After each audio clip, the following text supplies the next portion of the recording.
What's up, people? This your boy KennyKlutch coming at you live out of Jacksonville, Florida. Day 6 on the 100 Days of Diversity Challenge.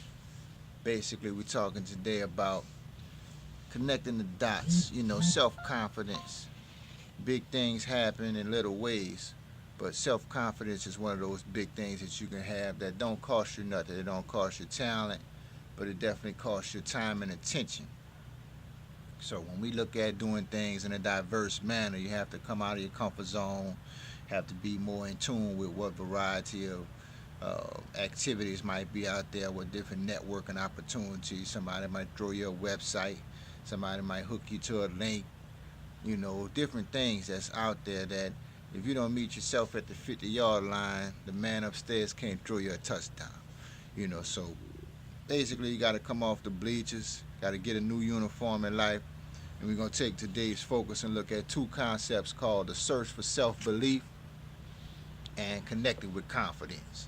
And they can be two separate concepts in two different videos, but I'm going to make them into one nugget altogether.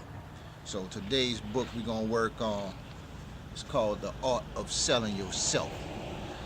Whether you believe it or not, you're always in sales. So, whether you're out going to the market to pick up a little gallon of milk, whether you're at the gas station, if you're a business owner, I did the mistake for years. I had two businesses in my head and had them printed on cards, but would oftentimes never carry my cards around with me. So when I would meet people on the street, they'd be like, well, man, give me one of your cards. I'd be like, pfft. And it all went down from there. But nowadays, I can't catch me without my cards anywhere. I don't care where I'm going because I know I'm always selling myself. So today's book, The Art of Selling Yourself by Adam Riccoboni and Daniel Callaghan. Think about just how this book was made. It's a real thin book. It's not too bad, real thin. But two people came together and talked about something that we in every day, which is salesmanship. Your job doesn't have to be in sales per se, but you're always selling yourself. How you dressed, whether or not you shave.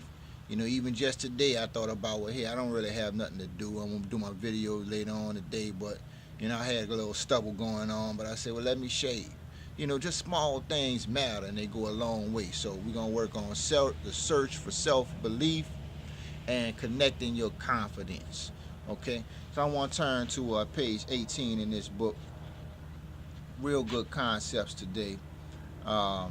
Before we jump on in, I'm going to give you a quote from Booker T. Washington. He says, you can't hold a man down without staying down there with him. And that's a real big thing because, it seems in today's society we're not looking to push people up. We're looking to see self-gratification. What can we get out the deal? What can people do for us? Basically, me, me, me. But if you turn that I and me around and start looking at giving, giving somebody appreciation, accolade, a compliment, it doesn't cost you anything but time and attention.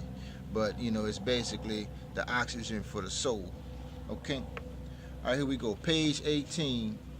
These concepts right here are basically 9 concepts on learning how to develop your self-belief and confidence. Okay, the first 4 falls under finding your self-belief. Before I jump in, you want to think about some questions about how have you connected with your self-belief. Do you truly believe in yourself, that you can do it? Whatever it is. Go and get a job, overcoming obstacles, learning a new skill, learning a new foreign language. Whatever you can think of, you can definitely do it. But do you really believe it? Okay, finding your self-belief. Number 1, set your target. And in setting your target, it basically talks about imagining things before they happen. Now faith, Hebrews 11:1. Those big things where you're talking about setting your target. Where do you want to be, and working backwards from the future in order to make them happen from the beginning of where you think that they should be. Now remember, when you set your target, you're going to have obstacles. You're going to have setbacks. You're going to have days where you don't really feel like doing it. But don't give up. Always remember to hold a bar higher to yourself than what somebody else could set up for you. All right, step 2 under that. Understand your qualities. That's a biggie, because a lot of times we sitting on gifts, we sitting on things that we know that we can do a little better. We're not doing them. We procrastinate a lot sometimes, and that's a quality of ineptness, a stagnation, or degradation, and a lot of it's self-imposed. We talked earlier about the ghost of fear, and different things that self-impose. So understanding your qualities, or the lack thereof of that understanding, could be a big detriment to you in the future going forward. All right, tip 3, think through your business values. I just was talking to my pops the other day about how we've been blessed to be on the same soil with lots of other self-made millionaires. A lot of them don't have, some of them don't even have anything more than a high school diploma. Some of them have been high school dropouts, and then the other scale of the spectrum is some folks have been PhDs, master's degrees.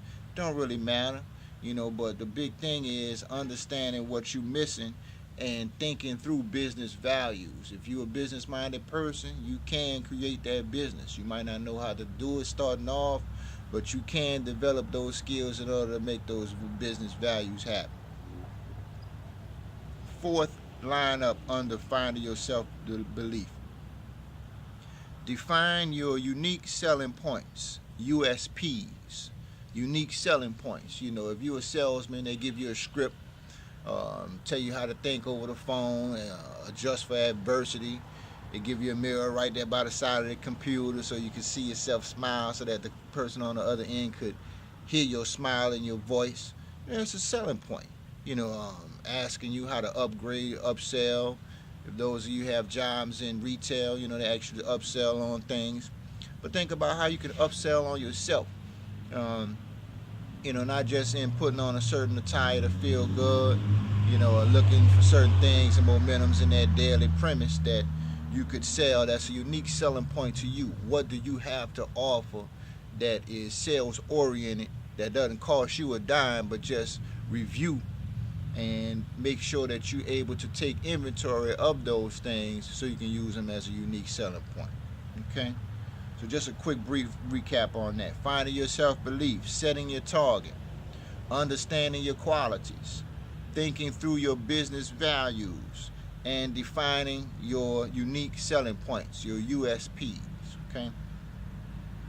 All right, the last 5 on this is displaying confidence. Before we jump into these 5, that's very, very big, because I like to think about a boxer. A boxer's going up, he might have watched that opponent's fight on tapes, watch other guys that he knocked out, watch other guys that knocked him out, look for his deficits, look for his insteps and different little ways to kind of counteract, so that he could apply it and tailor it to his mannerisms, so that he can go and win the fight.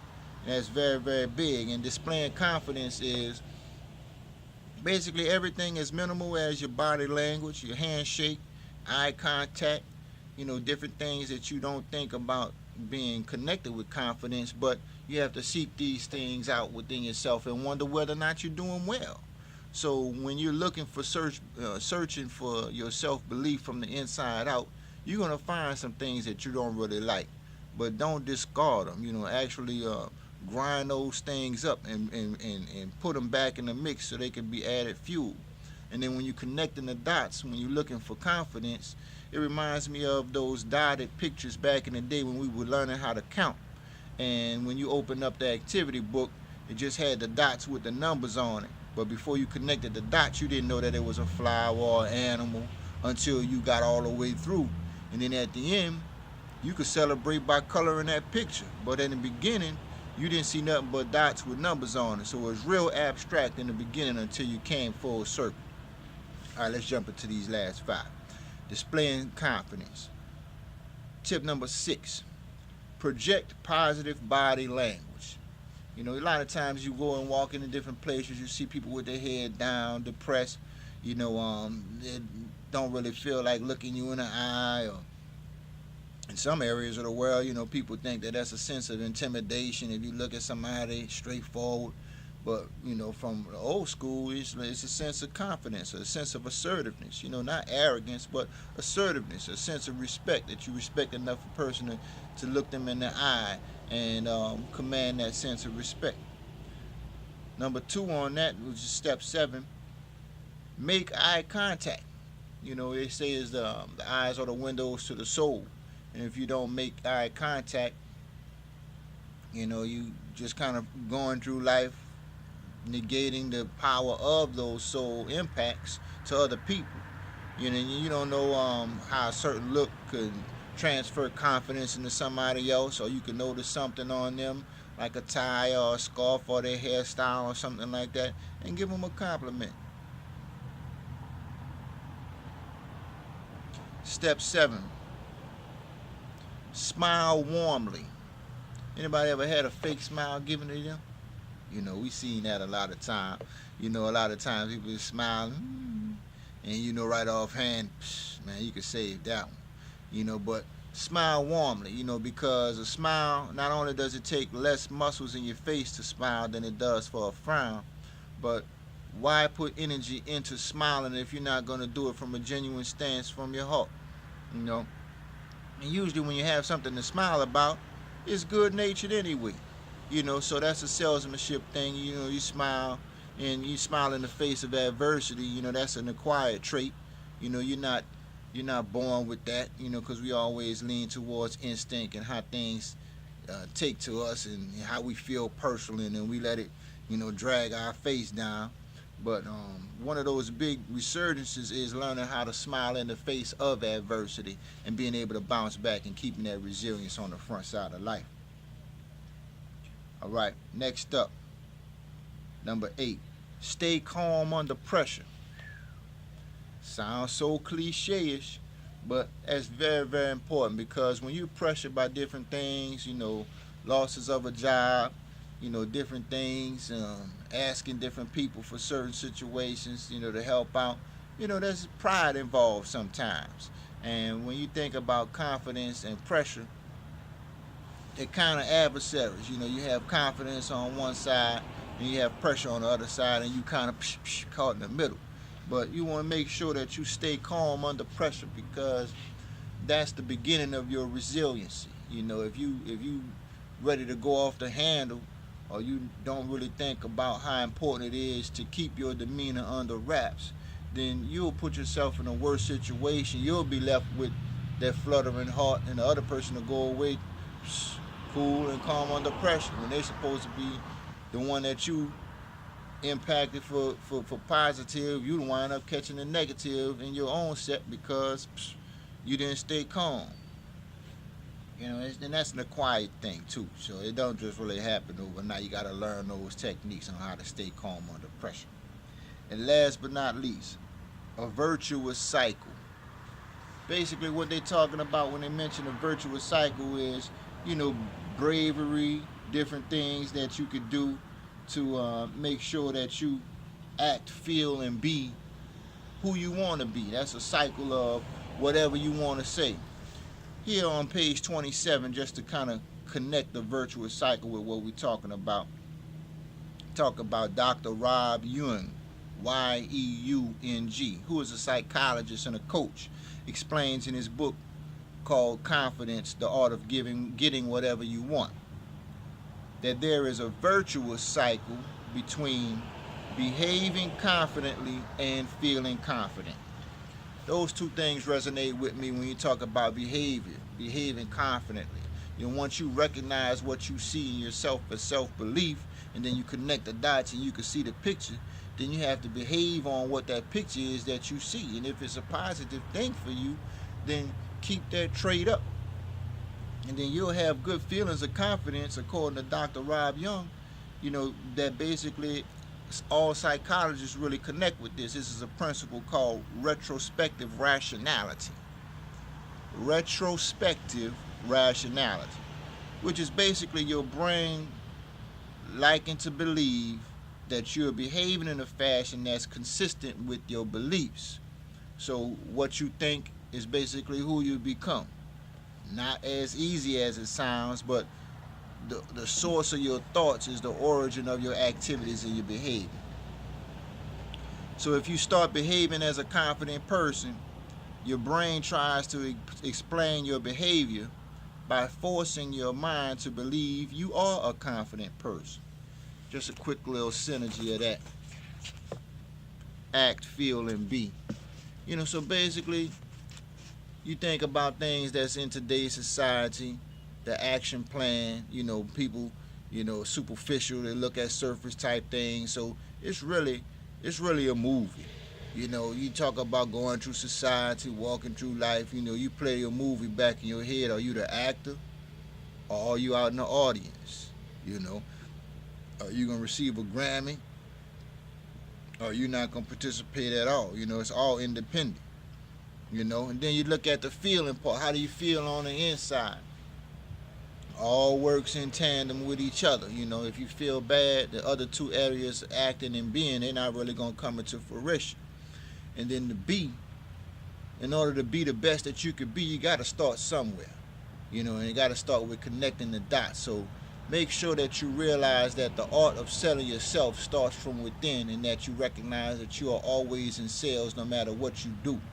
And this stuff doesn't happen overnight. That's why we're taking 100 days to spread this stuff out, to gain some good references on diversity from these authors that's really world class, including psychologists, self-made millionaires, different people from different educational backgrounds, to get a good concept on what it takes to stretch for more, basically.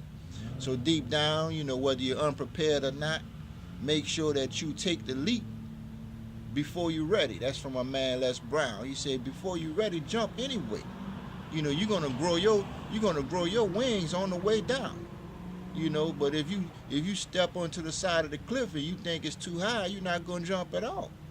So the art of selling yourself, basically a big idea that goes unrecognized on a daily basis, is so important in today's terms, in terms of not only getting what you want, but being who you want to be, starting from scratch, from the inside out. So today is a big day. Make this day the beginning of the rest of your life. Nice, bright, sunny, shiny day outside. It's all good. This your boy KennyKlutch coming at you out of Jacksonville, Florida. What's up, New Orleans? Hit your boy up, KennyKlutch, KennyKlutch @gmail.com. Day 6